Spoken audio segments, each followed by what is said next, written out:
Well, thank you very much, and it's a pleasure to be here. This topic is, at least at first glance, a little unusual for somebody who's spent 27 years in a government policy department, and particularly the Treasury, but actually some of the themes that I've heard in the couple of hours that I've been here are ones that are, as it turns out, quite familiar to me.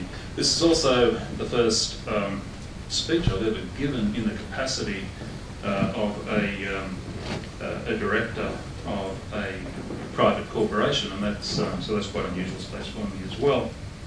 Turns out some of the themes in that capacity are also quite familiar to me. I'd like to begin by acknowledging the traditional owners and custodians of the land on which we meet today, the Wurundjeri people of the Kulin Nation. I pay my respects to their elders, both past and present.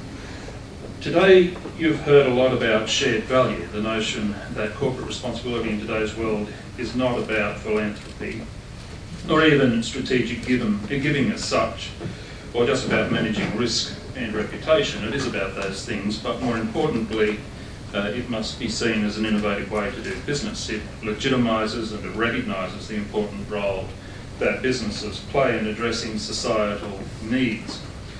In fact, it highlights that business is quite well placed to do so effectively.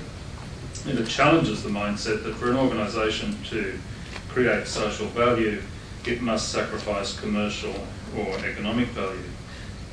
The key point here is that what have, for most of the past couple of hundred years, been regarded as externalities in the theory of the firm, and I taught the theory of the firm as a university lecturer many years ago, but for many years, a lot of these externalities, or things that have been regarded as externalities, are gradually being internalised. I'll say more about this in a moment, but most of what I'm going to say to you this afternoon illustrates that central message. The discussion that you've been having here today is particularly pertinent for an organisation like a bank, and especially for the National Australia Bank, and especially in the current environment. This week, and no less, of course, over the last month and years indeed, preceding and following the global financial crisis, there's been intense scrutiny on banks and on the role that banks play in value creation. Value creation is broadly defined, by the way. Australia's banks contribute to the strength and resilience of the Australian economy. They play a significant role in the lives of everyday Australians and in the functioning of communities. Just how they play these roles and make those contributions, though, is quite complex. And for some people, it remains counterintuitive. How can a bank improve people's lives if its goal is to make profits? And certainly the National Australia Bank's goal is to make profits. Well, today's a good opportunity to talk about those issues. I'm going to do so by taking a look at how the National Australia Bank, and this is illustrative, has been focusing our business on the opportunities created by applying a shared value lens. Let me say a little about interest rates by way of context. The decision by the Reserve Bank of Australia to leave the official cash rate unchanged at 4.25%, and the so-called out-of-cycle mortgage interest rate rise of the past few days that have excited so much media and political attention have brought an even more intense focus on banks. For all the attention that these matters get, it's remarkable how little the community state of knowledge is advanced. Still, as I've observed already, these matters are complex. Some of those who habitually contribute to these debates would have you believe that the banks operate entirely separated from the community, that they should be considered organisations apart from the community. But that perspective is silly. Banking is obviously a relationship business, it always has been. Certainly is today. There are obvious reasons why it couldn't be otherwise. The National Australia Bank, for example, has 50,000 staff. That's not a small number of people. These people live in and they form part of many communities. National Australia Bank's interest in its staff binds it to having a shared interest in those communities. It cannot be otherwise. More generally, what banks want to see in those communities are the same things that other people want to see, be they members of the community themselves, be they governments, possibly, although this is debatable, possibly even the media.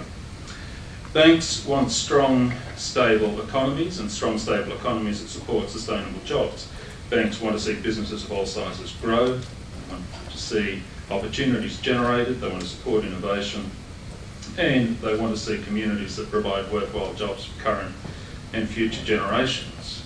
Banks, believe it or not, do want economies in which young people can afford to buy a home and where young families can bring up their children, educate them and secure for their children better opportunities than their own generation enjoys. They want to support the financing of major infrastructure programs such as hospitals, which not only provide better health outcomes for the community, but generate jobs and economic activity along the way. Now, the National Australia Bank has decided that it wants to be part of people's lives from childhood to old age, wanting to help educate children on the value of saving and managing money. We want to be there when people save for a car, a holiday, buy a house. We want to support small businesses to expand. We want to help families and individuals to build wealth to prepare for retirement. If the bank can be involved in all that, and even more than that, if it can continue to seek out programs and ideas that extend that financial support, the education and inclusion to people who currently do not have access to finance or financial information, then the bank will be making a very big difference to a lot of communities in a lot of ways. Now, of course, playing that role is not only a good thing for a community, it is also a good thing for the business. Good citizenship and good business are not mutually exclusive. Now, at a conference of this sort, of course, I was going to say something like that, and I imagine here that many people here, or perhaps even everyone here, has said something of the same many times in the past. The point here is, though, the fact that we're all saying it doesn't mean that it's not true. Let me illustrate a little with NAB. Step back a little, look at NAB's strategy over the last few years and what is, I think, quite a serious focus on shared value. All of you would be aware of the launch of the so-called breakup campaign about a year ago, well, just over a year ago indeed, a year and one day. That campaign highlighted NAB's market differentiation.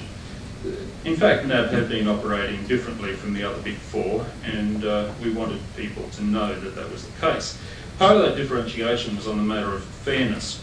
And in 2009, our group CEO, Cameron Klein, took a stand on this issue. He said that NAB would be different. He set the bank on a journey of what we in NAB call fair value. To people who work in NAB, this is about making banking the way it should be, both inclusive and accessible. It is about building relationships that are based on mutual trust, on respect, and on a fair exchange of value with customers. It's about a belief, really, that if you do the fair thing for your customers, that will benefit not only the bank's customers, but also the bank's shareholders. Cameron considered that banks had taken for granted customer loyalty and that value was not being shared amongst the stakeholders of significance to the bank itself. And NAB embarked on a journey to re-establish fair value. NAB has changed. That's the truth of it. And its journey has forced change across the banking landscape. For NAB, changes were made in retail banking, including the abolition of a significant range of account fees, removal of mortgage exit fees, that's before the others and ahead of legislative requirements. It also brought about changes to credit card payment schemes with payment against highest interest rates first, resulting in lower interest payments for customers, and maintaining the lowest standard variable rate of the majors for more than 32 months now. And of course, last week, as you'd be aware, NAB took a decision to deliver the lowest standard variable mortgage rate for the whole of 2012. From a business standpoint, fair value meant that we would stand by our customers in tough times. And in 2008, as we all know, most of the developed world experienced a truly catastrophic financial crisis. Globally, the years since have been tough for business, including in Australia. While the other Australian banks cut business lending by $50 billion over that period, NAB kept the doors open, increasing lending to Australian businesses by over $15 billion. Now, the key point here is that NAB did not have to embark on this journey. Indeed, NAB could have continued to walk the path that it was on. More than that, in fact, many analysts argued at the time that the bank should have done just that, should have continued to walk the path that it was on. But a lot of people in the community, including many running small businesses, are of course very happy that NAB did change direction. Customer satisfaction has risen considerably to its highest level in well over 10 years. Staff are happier. Staff in NAB no longer deal with as many complaints about unfair fees. Staff in NAB feel proud to work for the bank. And it also means happier shareholders, because the fact is that since the campaign began, highlighting all of the fair value changes, the bank has welcomed more than 650,000 new customers through the door. Now, let's be clear, this was a commercially driven business strategy. The long-term sustainability of NAB's business was central to the decision, and it illustrates a powerful proposition. A powerful proposition that I think all sorts of businesses are slowly accepting all around the world, and that is the proposition that I mentioned at the outset, that externalities are being internalised. Those of you who studied the theory of the firm in school economics or university economics would understand the standard model. In the standard model, the firm sets out to maximise profits, or equivalently, to ensure that at the margin it's generating a rate of return on equity that is equal to the rate of opportunity cost of its shareholders, whichever way you want to put it. The firm is setting out to maximise profits in the interests of shareholders. One of the core propositions, though, of the theory of the firm, and Adam Smith wrote about this as long ago as 1776, was that it turns out that unless the firm has monopoly power, the true beneficiary of the firm's activities is the consumer. It is in fact the customer who is sovereign over the operations of the business.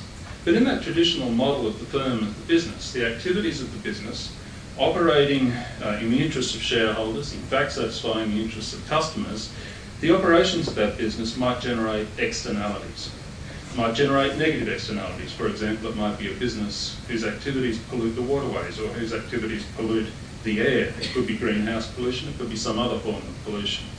It could be a business whose activities generate positive externalities, that its activities make people who are not customers of the business, not shareholders of the business, feel better about themselves. But there's negative and positive externalities are slowly being internalised to the firm. In the traditional model, the thinking was that customers cared only about the price of the product that they were buying and the quality of the product that they were buying, and didn't give a damn about the externalities that the firm was generating, whether they be positive or negative.